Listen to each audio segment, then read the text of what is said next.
Support Wrestle Times says a new WWE NXT Vault channel has now gone live, featuring many full episodes of NXT from 2012 to 2013 and a number of takeover events. The channel is currently streaming NXT TakeOver R Evolution. There you go. So they have 3 channels that are just uncanny, dude. It's so uncanny. much. A lot of people, Jake, when people talk about the ratings too, they don't talk about how WWE basically uploads their whole show. Anything important you need to know from their show, they upload it to their YouTube like right after, like as it's happening. So, and I just went through that because I just changed my TV over to a much cheaper plan and stuff, and like didn't have like all the channels for a couple of days, and was able to catch everything up and caught everything without any issue. And now I've gone back and watched it without any problem. And then now they got recaps, and then they'll even post full segments, like the Punk and Cody segments already been posted like 3 different places. And then they're like, catch it.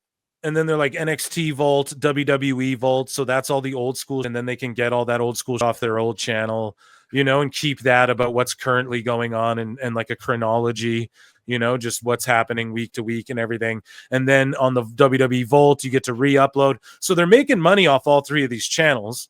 Right? Because Dave Meltzer wants to talk about the money. So I'm going to start pointing out how WWE makes a fuckload of money. Okay. So, they want to make the 10 YouTube channels to hit 100 million subscribers. That's what I'm saying. Like that. Yeah. And that's just their main channel. Like they're doing fine, Dave. Yeah. So NXT and WWE have their own channels now with the Volt action, which is just incredible. And I need to make sure I subscribe to this. And they're firing on all cylinders. They have lives going just 24/7. And ultimately what this means for fans is like, okay, y'all are complaining about there's no back catalog on Netflix, even though there is a huge back catalog, just not every episode of every Dynamite. I mean, pardon me, Nitro. I'm calling it Dynamite now. Sorry, Dynamite. It's the same thing. Same thing. Yeah, it's a wannabe version. I know. Dynamite's about to come on. Sorry. But they're mad that not every Monday Night War episode is uploaded and everything, every obscure Thunder and WCW Saturday night. Go for yourselves. You know what I mean? We have to introduce the WWE brand to Netflix. Why would they start like convoluting that with ECW and stuff like that now? They can do that later, and they'll re-upload like the rise and fall of ECW because that was their best-selling DVD ever. And then people go on Netflix, and it'll be in the top 10. And people will click on it, the rise and fall of ECW. And then boom, then they start uploading ECW. Just give it time. They have a plan. And plus, they have the Volt channels, you marks. That's free. You don't even got to pay for that. You might got to sit through a couple. Yeah, you might got to sit through a couple Tide Pod ads or something. But you know what I mean? It's all good. So moving along here, Apollo Crews reportedly suffered a legit injury during a SmackDown match against Johnny Gargano. And this is Brian. This is actually a new part of the show, ladies and gentlemen. Brian. We got it. We got Brian on the soundboard. Yes. We got it. One more for old time's sake. Okay.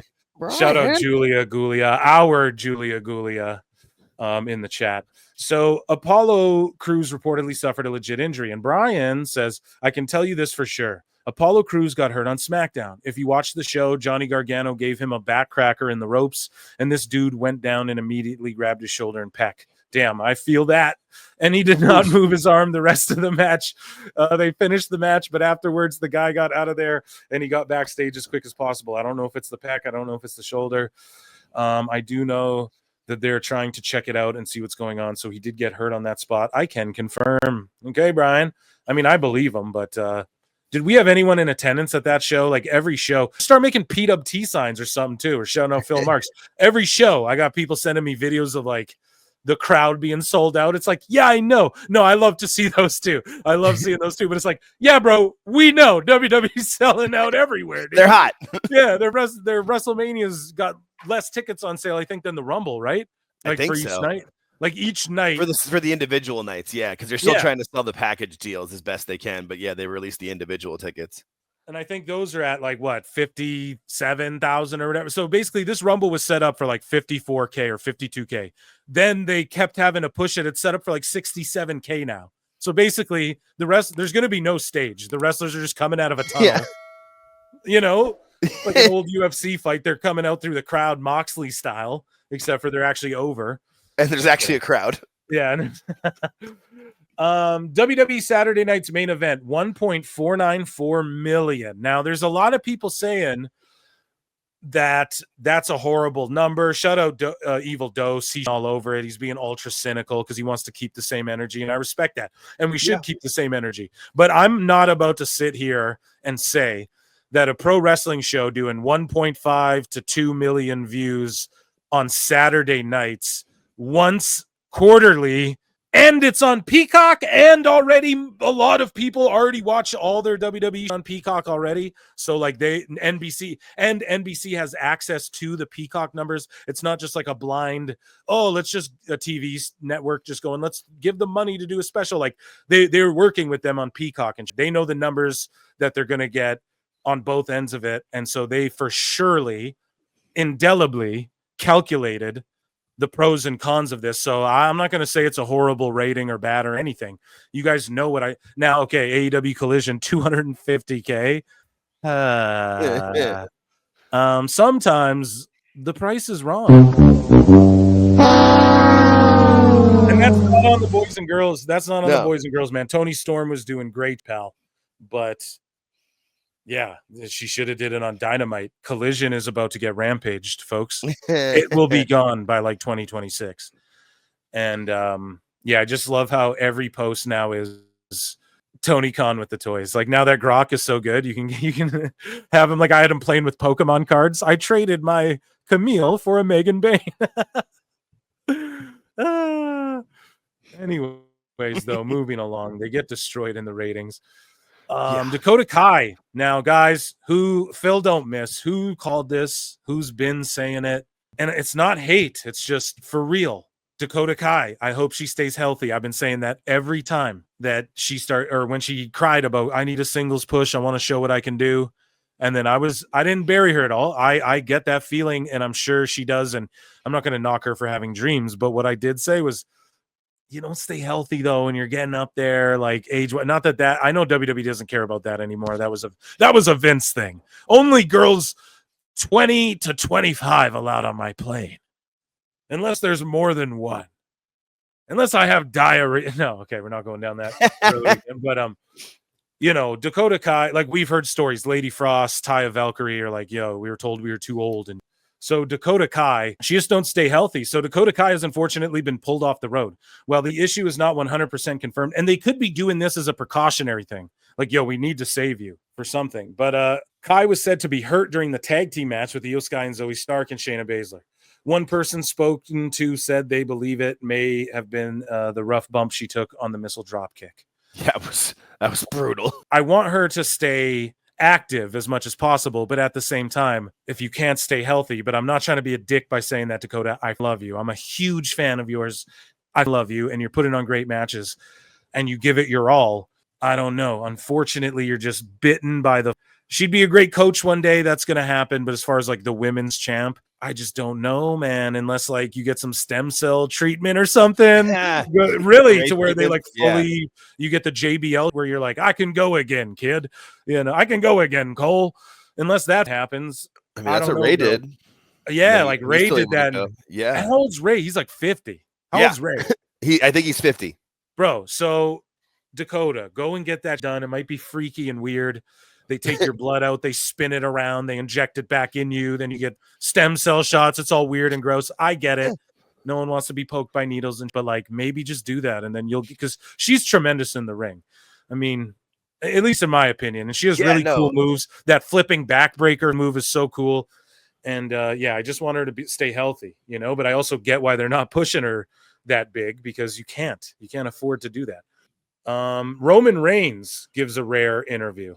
Shout out Shaq, right? He looks like John Alba's little brother, but I'm just teasing. Shaq wrestling here. He gets an interview with Roman Reigns. I don't know how he did it. Shout him out though. And so the GOAT, Roman Reigns on Sami Zayn and what he meant to the Bloodline story. So let's listen to what he says. Yeah, I'll take full responsibility for Sami. He was doing whatever he was doing with Jackass and all of them, and I just admired the work, because it's not easy to do what we do when you're across from, you know, a veteran professional, someone who's been in this ring for a long time, but to have to do it with people who don't necessarily know what they're doing, and a bunch of them, you know, a whole Jackass crew, and just the way he made that work. I just saw something completely different than what we were doing. We were extremely successful. You guys are gonna say I'm so stupid for this, but one of my favorite WrestleMania matches, and I'm not joking, is Sami Zayn versus Johnny Knoxville.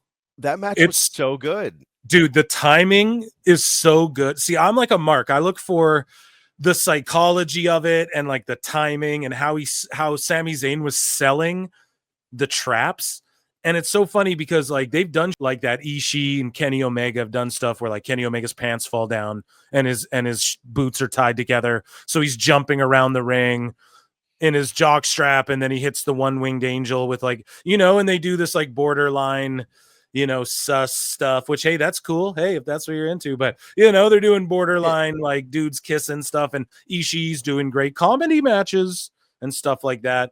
You know, Dave would talk about that. And even Minoru Suzuki would do them. But then that match got on, the Sami Zayn one. But in my opinion, that's like the epitome of quote unquote a comedy match. I love that match. Now the ending up with the mousetrap, but still Sami sold it so well, it kind of saves it. And made it work. Yeah, and like their timing, even from the Jackass guys, like when they come out, when Wee Man comes out and the pop it gets, and then he starts beating the, and Sammy's just selling it. To me, that's what like WrestleMania is all about. You got to give them some of that, of that celebrity. Sorry, go ahead, man. I say for me, it was the level of expectation versus the execution. Right, you didn't go with much expectation, and it was knocked out of the park. And by the end of it, everybody was enjoying it. And then look how he carried the ball. Like people are saying he should have dethroned Roman. Right. That's how over Sami got in the Bloodline stuff. So anyways, not to go back in time, fast forward back to now. Time cop. We were all champions at the time. And to me, I just was like, man, that's a personality that I can really bounce off. And then I can just show a few different layers of what I have and my personality. And then I think I can also elevate him, because this is a veteran performer. This guy's been around. He's a journeyman. He's been around for a long time. So I knew Roman taking full credit though. I'm gonna take full credit for that. I'm the fucking goat. He is, bro. Knew that he had not only, you know, the talent, but the experience to be able to work in the main event. And I was right. You know what I mean? He proved to be a great asset. I was right. So humble. What up? Yeah, I'm in a mansion. Yeah, I got the background blurry. My hot ass wife naked laying on the bed. No, all respect to Mrs. Reigns, sir. All the respect. And all 5 of his children. That probably kicked my ass already. No, but Roman, come on, dude. You're winning, bro. W. Your wife? W, bro. You got life figured out right now, dog. You winning. Stay winning, goat. You know, and he helped us, but we helped him greatly. So that's how it works. That's a true partnership right there, is where everybody benefits. And that's why you've seen him come back in this reunion. You know, we could have maybe done it a different way, but Sammy's such a special performer and such a pain in the ass to deal with sometimes that you just gotta, you know, but that's because he cares. You know what I mean? Like, God bless the wise man for having to deal with him all the time. But honestly, it's on me, because I saw it, I knew it, I felt it. I knew that, like, once you put me and him in a backstage together, it was going to be gold. And it ended up taking a lot longer to get to that point. But once we did, I believe we were in like Montreal. I think we were up in Canada. And when he finally got in the office or in the locker room with me, and it was magic, you know, and it was one of those, I think, one and done. You know, we weren't in there, you know, it was probably live, to be honest. So we just knew from there that chemistry was going to be great. And I mean, the proof's in the pudding. Amazing stuff. Roman Reigns, man, even doing his own creative there. So Jordan Grace has signed with WWE on a multi-year contract. We know. I bet it's like, what do you think they started with, 5 years? We're just playing. That's what I would say. Yeah, we're just speculative marks here, but it's like, 5 years. And I'm with you. Well. I think she's going straight to main roster. I heard you say that earlier. I think she's going straight, because I think the NXT stuff she did earlier was kind of like making sure she was good, knew how to work TV, work the style, and she knocked it out of the park. She's ready. And she's not going to be in Texas this weekend. She's going to be at the Rumble. Fully agree. The Raj Giri, shout him out, shout out Gigantic Pop. says WWE announced a special edition of NXT that will take place Tuesday, February 25th at the Andrew J. Brady Music Center in Cincinnati. The episode will air live on the CW starting at 8 p.m. So it's a special edition. Why is it special? I'm not really sure. Well, it's just because it's one of the ones they're doing in a different, because they don't, usually it's from the Performance Center, but they've been doing more of these branching out. I'm not sure what's specific about that place. I mean, it's didn't AEW just run this building? They did. That's right. When they were supposed to do Louisville, they moved it WWE's going to go there with NXT and outdraw. Oh yeah. Oh my God. How could you be so heartless? How could you be so Dr. Evil? For real though, they're savage. So cold. Yes. They're going straight savage on AEW, man. They shouldn't have talked. I'm sorry. Right? They shouldn't have talked shit. Right? Tony and Jericho. I feel like when Jericho said that they were going to beat Raw in the ratings in 6 months, Triple H was like, I'm sorry, what? That's that Jordan meme. And I took that personally. So at Cosmic Marvel says WWE star Ettore Big E UN, hopefully I said that correctly, will voice a character in your friendly neighborhood Spider-Man. Cool.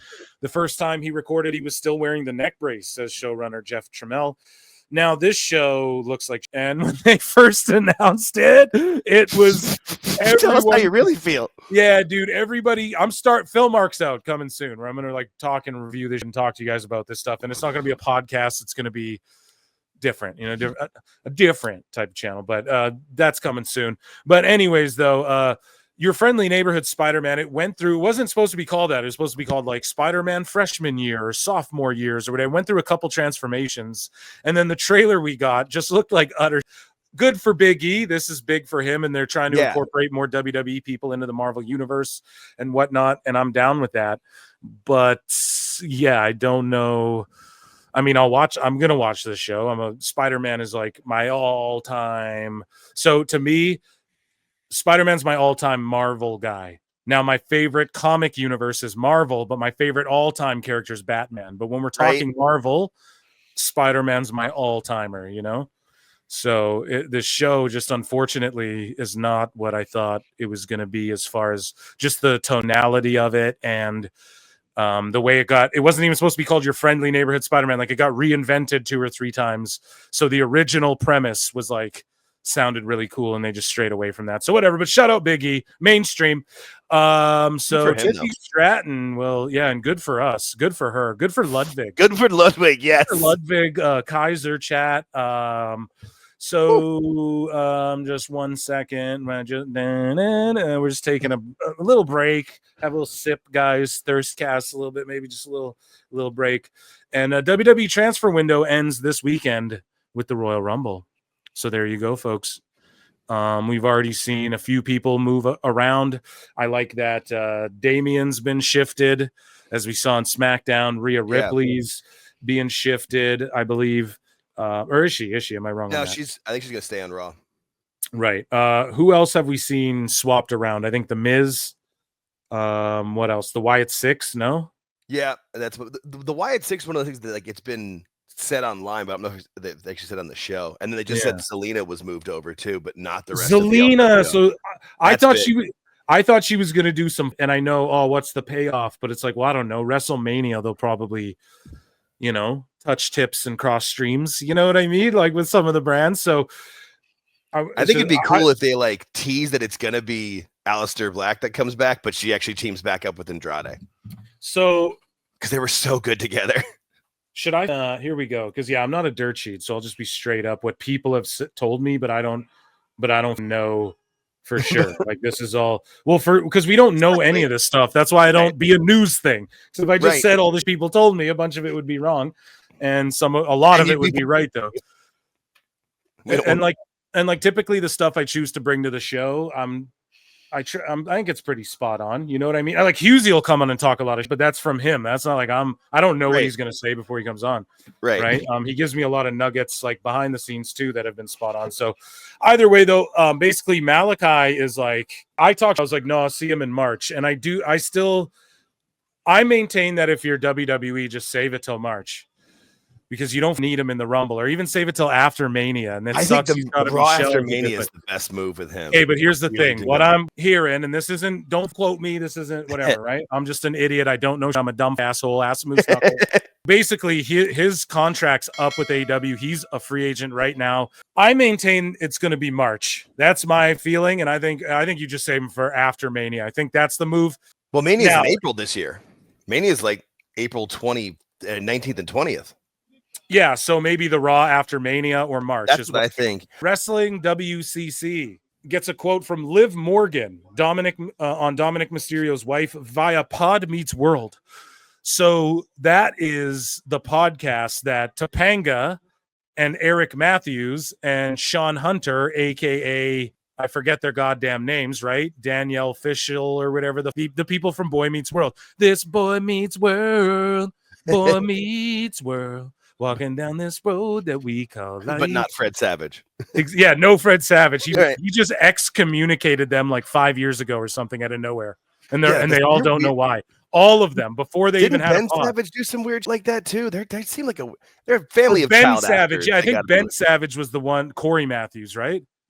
No, Ben Savage is the kid from the Wonder Years, who's the older one, who's also in the Princess Bride. No, that's Fred Savage. Isn't it? Oh, that is Fred Savage. You're that's right. Fred, so right. Ben Savage is Corey, and so but they're weird dudes. That's Ben cut them off completely even before they had a pod, and none of them know why. It's crazy. But she went on Pod Meets World, dude, after they appeared at the Raw on Netflix. Amazing. Nice. And so they ask Liv Morgan about Dominic Mysterio's wife. Hold up, right? This could get spicy. And Liv says he has a beautiful, strong, secure wife that is okay with him going off to work every week and us having this little on-screen rendezvous. And I mean, look at Dom's wife, A+. Liv A+, Rhea A+, Dom's dude, just got the life, living my best life. No. You know what I mean, dude? I love it. And you got to put her over. The MVP of all of Dominic's heel heat this whole time has been his wife, 100%. So yeah, she's the MVP of WWE is driving pop culture now. People got triggered by this. He absolutely is right. What the do you mean? Travis Scott doesn't come out and smoke a blunt on the way to the ring with Jey Uso. Quavo's not at some irrelevant. Lil Yachty's not marking out about it's culture, bro. And it's pop culture, and hip hop culture is pop culture now. That's why all these hip hop artists do collab with pop artists. It is pop culture if you really think about it. And they are driving it, dude. What are you talking about? People get mad at this. If you click on this, like go down here, you got saying, I go, absolute facts. The nerds in these replies are coping. That's what I said. Let's see who responded to me. 3 million viewers on Netflix is definitely driving pop culture. Shut up, you brain dead chud. I love it, man. By losing half its Netflix audience in a month, drops 50% in viewership. I thought it's just enjoy wrestling. And all these celebrities who drive pop culture enjoy the wrestling they're doing. Matthew McConaughey's on random SmackDowns. And you are all, so the viewership matters now to make it. The best guy's Tony Khan. Weird how you sickos, you know what I mean? Weird how you sickos just when the shoe's on the other foot. You know what I mean? Oh, yeah. And this is why I do this. This is why I throw the bait out here. The nerds in these replies, like I just came in hot. Why? Because look at their responses. So now the viewership matters. Wow. Crazy to me. Chat, what do you think about that? Some madness, isn't it? I mean, it's par for the course. I'm screen grabbing that on my computer because I'm going to do a video about this. Look at these idiots' responses to me. Now it's all about the viewership, right? Amazing, man. Amazing. They'll never win, and they're never going to save AEW doing this, okay? And it's always the same usual suspects. Oh, yeah. I mean, these are the same people that complain about the celebrities being there, but then want to, big boom. And LK says, yeah, Shane Gillis and Tony Hinchcliffe, man. 100%, dude. Shane Gillis is that guy. Two of the biggest comedians. The #1 live podcast is Kill Tony. I talk about it a lot on here because I love Kill Tony. It's a hilarious show. And yeah, it's just funny how the ratings don't matter. The ratings don't matter. Just enjoy wrestling. Oh, they're profitable. So all the celebrities enjoy this more than they enjoy AEW. And yet somehow that's your response now when that was it's just cope. Someone in chat said cope. The word cope is so apropos. It is what it is, man. That's absolutely what it is. And it is driving pop culture, and they're coping over because if the shoe was on the other foot, they would go, Heyman's right, man. AEW is driving pop culture. Right. Action Bronson said we're weird. So it's ridiculous. I loved this on Raw. Please don't Don Stevens me, Raw. I'm working so hard. I'm working through the injury. I'm Shawn Michaels in it here. I'm HBK. Your bud HBK here, bud. Okay? Working through the back injury. Losing my smile. No, I can never do that. But you might lose a lazy eye. Yeah, I might or develop one. That could happen. Right. Yeah. So Cody with his daughter Liberty and Brandy Rhodes makes a Raw appearance coming to the arena together in Atlanta. And I love it. This is the way you have Brandy. Has Brandy accompanied him to the ring yet? At Mania she did, right? She did Mania this year was the first time. Yeah. So even if she does Mania again, I'm cool with that. I'd love to see him make the walk with like Arn, his wife, DDP, like the way they did in AEW, because that shit was cool. Cody was cooking in AEW, man. I don't care what anybody's saying. He fell off a little bit there. There was a couple things that were like, but that's everybody. You could go in anyone's career and go, there's a couple things that were like, that was after Tony had took over. That was after the Tony takeover of I'm taking over to all of creative and everything. But yeah, let's just take a gander.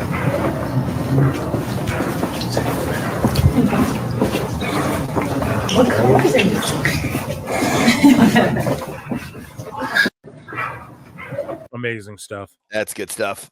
And did Brandy go, those are your cousins? Like we're a family type thing? And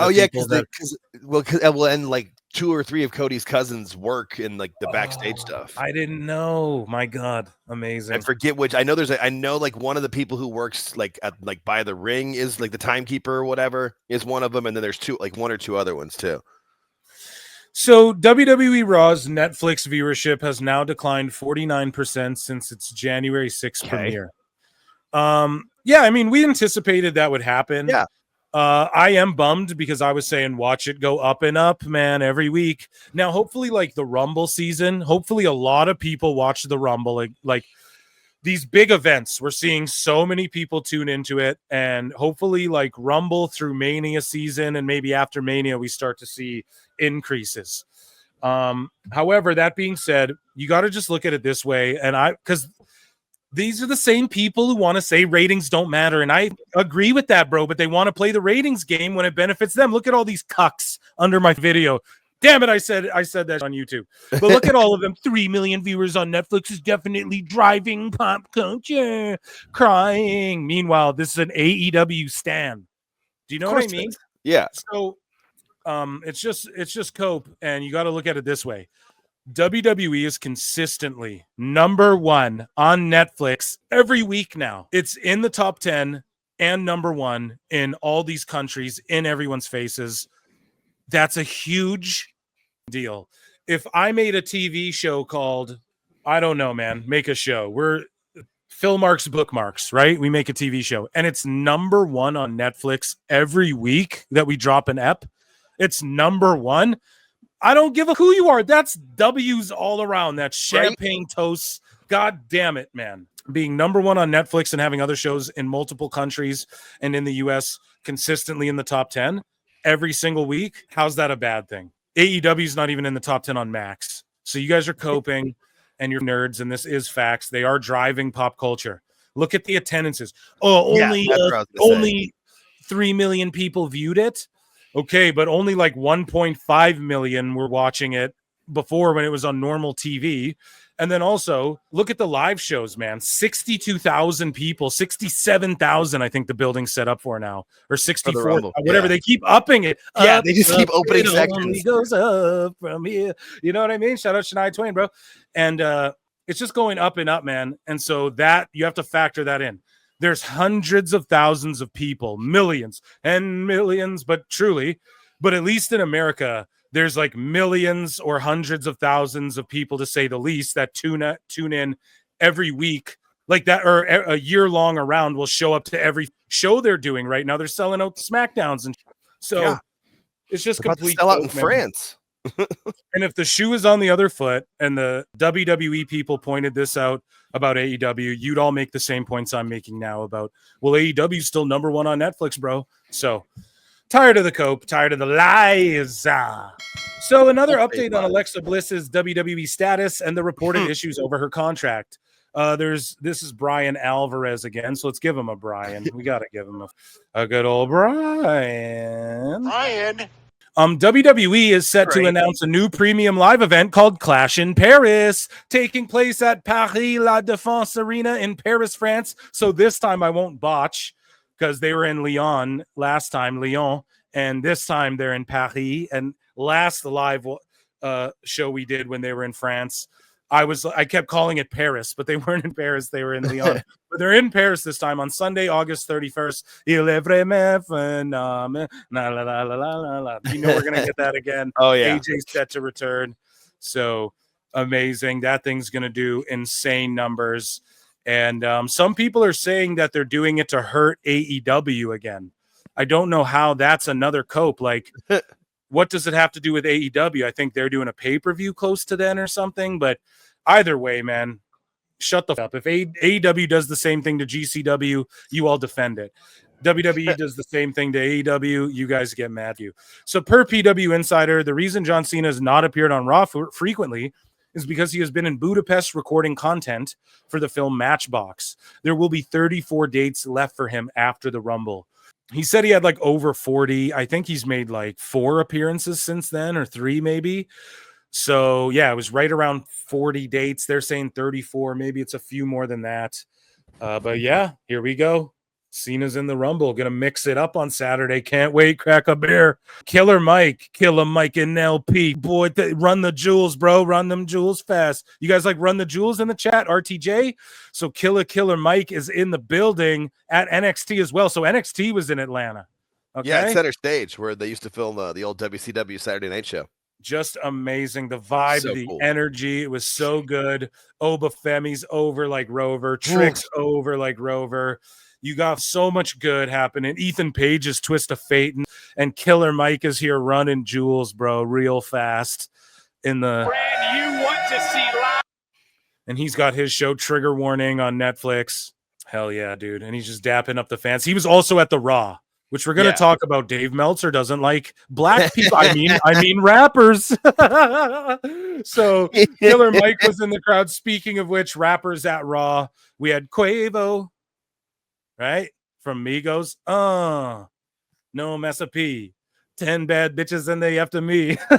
Let's go. So Quavo's there. RIP Takeoff. And then we had 2 Chainz, 4 bracelets, Grammy winner in the building as well. And it was funny. Pat McAfee's like Titty Boy, because that's what he used to be called, right? So when he was in I think the Saint Lunatics or whatever, I believe. Saint Lunatics. Wow. I might be that up, but he was Titty Boy in like the Saint Lunatics with Nelly or something like that. Yeah, I can't remember. I'm it up, but maybe I'm wrong on that. But either way, he was Titty Boy before. And then Lil Yachty, who's just such a goober, but he's like endearing, and he wears the WWF attitude gear. You see him wearing WWF gear because that's the fly. And this is what I mean, dude. Travis Scott names his whole Cactus Jack. Lil Yachty's wearing attitude era. He's got a mommy shirt. He's sitting with Kofi Kingston's family and stuff. That's great. You know what I mean? He was on Beast Games randomly. I'm watching that show on Amazon Prime, Beast Games. I don't know. It's a good show. It's super intense. They just figured out how to make you be like, what the at every minute. There's, you know what I mean? There's always like a twist where you're like, he just figured it out. It's like it's just television, but his YouTube videos coming at you a million miles a minute.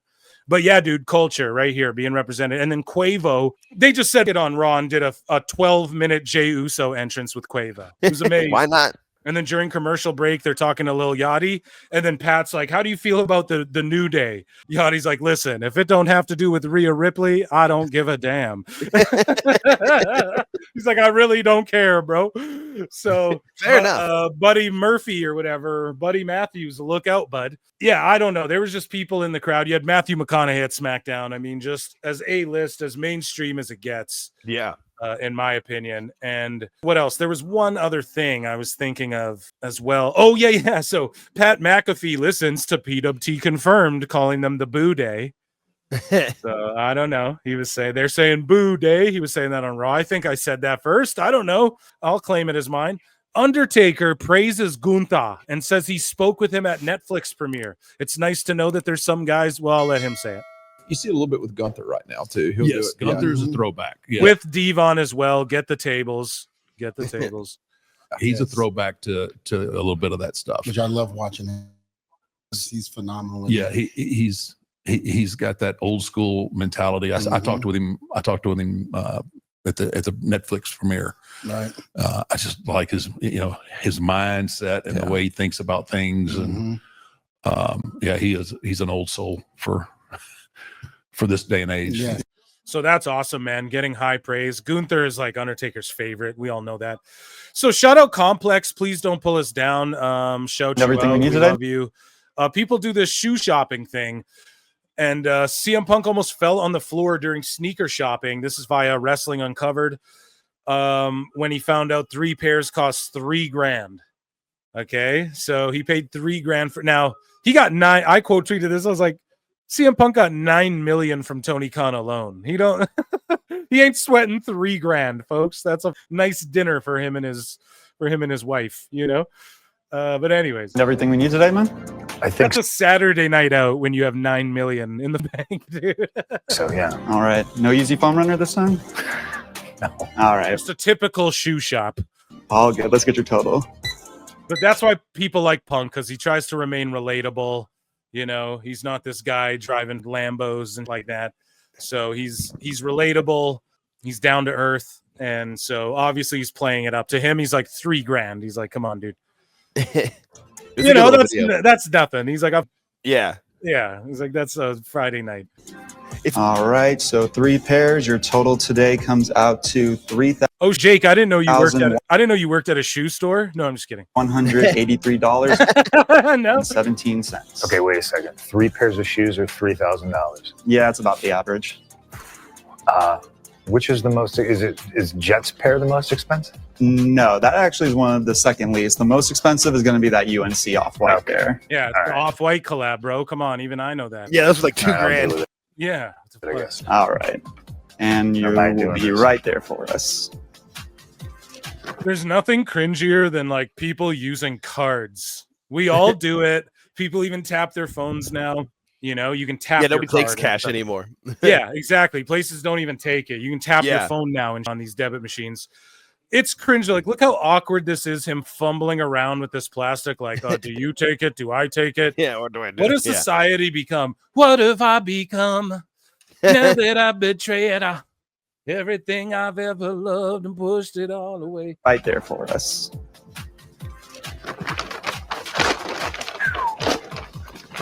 It still makes me feel itchy. You know, Once they're on feet, you'll $3,000 feel for better. shoes. You know, I don't know. All right. You are all set. And here you are, Punk. Thank you so much. Appreciate you, man. Appreciate you. Thank you. Everything we need. He makes a face at the end. I'm fairly certain he was wearing those off-whites on Raw. He did. Monday. Yeah. He did. Absolutely. Yeah. I Whoa, thought so. what the bro? You buy $2,000 shoes. Where are you going to wear them, Jake? On TV or? Yeah. Well, no, he knew it. He was like on the closing segment too. He's like main event segment. He waited, you know, because they filmed that when they were in LA for the debut. So he's like, yeah, he played that right. Yeah, no, these $2,100 shoes are just my errand running kicks, bro. I just wear these to the supermarket. So, bro, of course he wore them on Raw the next day. Jesus Christ, that's hilarious. Speaking of Raw, Kai Cenat showed up, and he speaks on how it felt meeting Triple H when he went to Raw. Now, listen, people are mad at Kai Cenat. WWE's always mixed it up with celebrities, and these are the people who are culture. This is what Paul Heyman means. Paul Heyman's way smarter than you, dumb. responding under my talking about viewership that I thought didn't matter 2 years ago and a year ago, and even now to a lot of people. But millions of people watch this guy. So, and the kids love him, and they're trying to break that demographic open right now. WWE is trying to get the kids while staying like adult oriented as well. So don't be shocked if there's like Saturday Morning Slam on Netflix. We're going to get something like that for kids, to where, you know how there's like a kids section on Netflix? You're going to click on that. There's going to be a WWE show for the kids, you know, that's like a half hour. 100%, dude. They used to have that when I was younger. They had Saturday Morning Slam or whatever. You turn it on, half hour show. There'd be like one match, some recaps, you know, a vignette, whatever. So anyways, though, here's Kai Cenat just marking out over meeting Triple H. And you could tell he's a real wrestling fan. All these guys, they're all wrestling fans, dude. Quavo showed up holding the Austin Smoking Skull belt. Yeah. Like, only a Mark even knows what that is. You know what I mean? Only a Mark would even know to buy that belt. Like, it was never on TV. How would you even know? Because he probably plays 2K and he's a real Mark. He grew up, he's probably knew about the Smoking Skull belt this whole goddamn time, you know? So when it's on that level, they're fans. Here's Kai Cenat. So boom, I'm chilling. Mr. H himself. Mr. H himself, dude. He got mad aura chat, no glaze. Word of my mother, nigga. I swear to God, mad aura. He put it like this. Sorry about the N-bombs too, but love the DMX shirt though. Let's go. Yo. This is hilarious. He walked on me like this. I swear to God, mad aura. He put it like this.